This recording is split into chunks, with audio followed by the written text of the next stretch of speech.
እስኪ እንደሞ አንብቡልኝ ምን ይላል? ይሄስ ይኸውላችሁ ይሄ ቁላ ማለት ነው። ቁላ ማለት እራቁት ማለት ነው።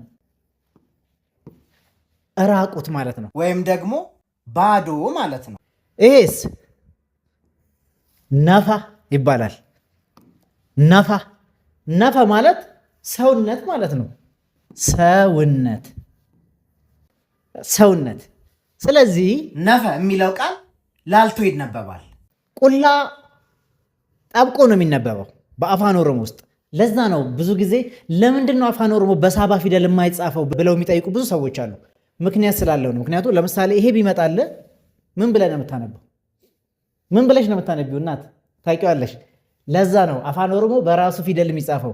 ምክንያቱም ሲጠብቅ ሲላላ የተለያየ ትርጉም የሚሰጥ ቃል ስላለ። ዛት ሚንስ ይሄ ምን ይላል? ነፋ ይላል። በአማርኛስ ብታነበው ይሄን ነፋ ብላ ነው የምታነበው? ነፋ ብላችሁ ነው የምታነቡት።